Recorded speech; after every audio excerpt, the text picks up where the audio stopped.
उत्तर प्रदेश की योगी सरकार में जिस तरह से जिम्मेदार अधिकारी लापरवाही की तस्वीर बनकर उभर कर आते हैं, वहीं पर हम आपको बता दें उत्तर प्रदेश की राजधानी के एको गार्डन में जहां एक वृद्ध हमारे साथ में पीड़ित बैठे हुए हैं।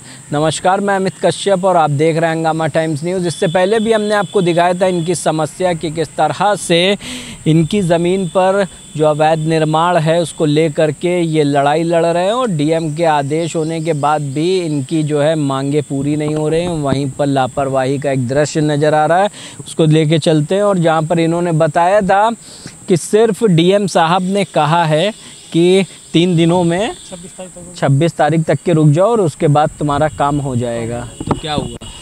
अभी तो कुछ नहीं हुआ सर। अभी कुछ नहीं? नहीं, कुछ नहीं हुआ। तो यहाँ पर बैठे बैठे आपको कितने दिन हो गए? आज 8वां दिन है। आज 8वां दिन है। डीएम ने कितने दिनों का आश्वासन दिया था? 26 तारीख तक का दिया था आश्वासन, और 26 के बाद तो कोई आया नहीं। पहले लेखपाल आए थे। अच्छा, हाँ। तो क्या बोले थे वो? बोले थे कि हम हटा देंगे, तो हम कहना हटा दीजिए, हम हट जाएंगे धरने से। यानी कि आपका प्रदर्शन कहीं ना कहीं वो ख़त्म कराना चाहते? हाँ, खत्म कराना चाहते थे। लेकिन आपको क्या लगा कि आपका काम जब हो जाएगा तभी आप उठेंगे? हाँ, जब काम हमारा हो जाएगा तभी उठेंगे। तो डीएम साहब से कोई वार्ता या किसी तरीके की कोई बात हुई आपकी? नहीं, दोबारा कोई बात नहीं हुई है। वही क्या मामला है हमारे दर्शकों, और अगर सीएम योगी जी देख रहे हो तो उनको एक बार फिर से बताएं। पहली बार योगी जी को मैं प्रणाम करता हूँ हृदय से, अगर देखें तो, देख रहे हो तो। और हमारी इच्छा है कि हमारा रास्ता सफ़ा करा दिया जाए। अगर देख रहे हैं योगी जी, हमारे पर बहुत जुर्म हुए हैं। हमारे पर मुकदमे चलाए गए, फर्जी मुकदमे चलाए गए, जुर्माना हुआ, जुर्माना भरा, फिर जुर्माना कर दिया गया। अभी दरवाज़ा कर लिए लोग हमारे खेतों में पानी बहवा रहे थे टट्टियों का। मैं बहुत परेशान होकर के तब यहाँ धरने में आया हूँ। तो क्या मांग लेकर के आए? मांग यही है कि हमारा रास्ता सफ़ा कर दिया जाए, और जो ये लोग अधिकारी हैं, जिन लोगों ने गलती की है, इनको सज़ा मिलनी चाहिए। सजा मिलनी हाँ चाहिए। जी हाँ। तो उत्तर प्रदेश की योगी सरकार जिस तरह से कहती है कि किसी भी तरह की जो फाइल है ज़मीनी विवाद को लेकर के ज़्यादा दिन नहीं टिकनी चाहिए, तो कितने दिनों से आपका मामला लंबित चल रहा है? ये सर 2008 में हुआ था, तब से लंबित मामला चल रहा है। अच्छा, 2008 से कम मान के चलें 17 वर्ष 17 वर्ष हो गए, लेकिन किसी प्रकार की कोई कार्रवाई नहीं? कोई कार्रवाई नहीं हुई। या आप ही के ऊपर कार्रवाई हुई? हाँ, हमारे ऊपर कार्रवाई हुई। हम 2020 में नपाई के लिए दिए थे, और हम गए तो पैसे की मांग की। उसके बाद जो है हमारे ऊपर मुकदमा ठोक दिया गया 3.5 लाख रुपये, 3,70,000 रुपये का। और आज तक उसमें कुछ नहीं हुआ, किया गया। हम कई बार एसडीएम साहब से मिले, ये एसडीएम ने, पहले जो एसडीएम थे उन लोगों से मिले, मगर कौन सी फाइल तुम्हारी, क्या है फाइल तुम्हारा, यही जो है बाथम साहब रखे रहे, दिलीप बाथम, और आज तक फाइल वो जो है रखे रहे। उसके बाद जब हमारे यहाँ फिर ज़मीन में कब्जा करना चाहते थे, नाला निकालना चाहते थे हमारे खेत में, तब मैंने एक जीआरएस किया। जीआरएस में 2020 का जिक्र किया कि मैंने हथबराई लिख दिया था, और उसमें कुछ नहीं किया गया। और ऐसी बात है। तो फिर 8 दिन के बाद जब जीआरएस किया तो मुख्यमंत्री के यहाँ से आदेश आया है, तो जो उसकी नपाई हुई 8 दिन के बाद हो गई नपाई उसकी। और उसमें अब नपाई तो हो गई, मगर उसमें गलत रिपोर्ट लगा दी गई। हाँ, जहाँ से नापा जाता तो हमारा 1 मीटर और घट जाता। हाँ, जबकि हमारा 1 मीटर उनके में है।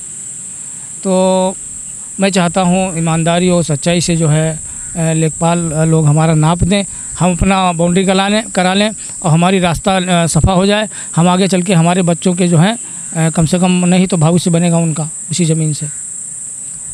तो इसके ऊपर क्या कहेंगे, जहां उत्तर प्रदेश की योगी सरकार कहती है कि किसी भी तरह से जो है पीड़ितों को राहत दें, तो जिम्मेदार अधिकारी आपको राहत दे रहे हैं कि नहीं? नहीं, जिम्मेदार अधिकारी कोई राहत नहीं दे रहा है, कोई बात करने के लिए तैयार नहीं होता है, और यही लिख देते हैं कि तुम्हारा ये हो रहा है, ये हो गया, और हमारे मोबाइल पे भेज देते हैं। कम से कम सर देखा जाए कि कौन क्या है। हम चौहान साहब से 3 बार मिल चुके हैं। हाँ, और मैं गोरखपुर भी गया था, मगर हमारा मुकद्दर था, नहीं मिले योगी जी। एक कमरे में मिले, दूसरे कमरे में हम लोग बैठे रहे और नहीं मिल पाए। तो हमारी रिक्वेस्ट है कि जो है ये काम किया जाए, नहीं तो आगे आने में बड़ी कठिनाई होगी भाई साहब। हाँ, मैं भी बीजेपी का हूँ। हाँ, मैं बीजेपी का लाभ किसी को वोट ही नहीं दे सकता हूँ। मैंने प्रण कर रखा है। मैं सात्विक आदमी हूँ, मंदिर वंदिर बने हैं, सब चीज़ है, और मैं बीजेपी वाला किसी वोट नहीं दे सकता हूँ, मगर हमें क्यों कठिनाई हमें नहीं मालूम।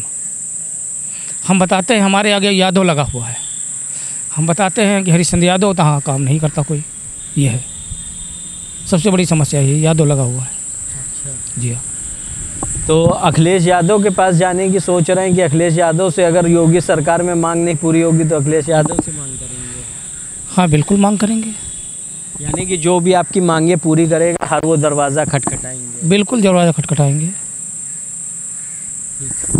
तो ये थे हमारे साथ में हरिश्चंद्र यादव, जहाँ चिन्हट का इनका मामला है, जहाँ भूमि विवाद को लेकर के ये लगभग 17 वर्षों से दर बदर की ठोकरें खा रहे हैं। इनके ऊपर भी मुकदमे हुए और कहीं ना कहीं जो लापरवाही अधिकारियों के ऊपर इन्होंने बताया है, और जिस तरह से उत्तर प्रदेश की योगी सरकार कहती है कि पीड़ितों को राहत दे और वहीं पर पीड़ितों को दर्द देने का काम जो जिम्मेदार अधिकारी कर रहे हैं वो किस तरह का है, आपने उसकी सच्चाई यहाँ पर हमने आपको दिखाई। उत्तर प्रदेश की राजधानी, जहाँ पर उत्तर प्रदेश की राजधानी में इतने ज़मीनी विवाद हैं तो आप सोच नहीं सकते हैं कि उत्तर प्रदेश में कितने ज़मीनी विवाद होंगे। और जहाँ पर ज़मीनी विवादों को लेकर के उत्तर प्रदेश की योगी सरकार सख्त निर्देश जारी करती है और उन्हीं निर्देशों को ताक पर रख कर जिम्मेदार अधिकारी किस तरीके का पीड़ितों को हवाला देते हैं आप बखूबी देख रहे हैं। आप देखते रहिए हंगामा टाइम्स न्यूज़, सच की तह तक। सहयोगी प्रदीप के साथ मैं अमित कश्यप, लखनऊ के इको गार्डन से।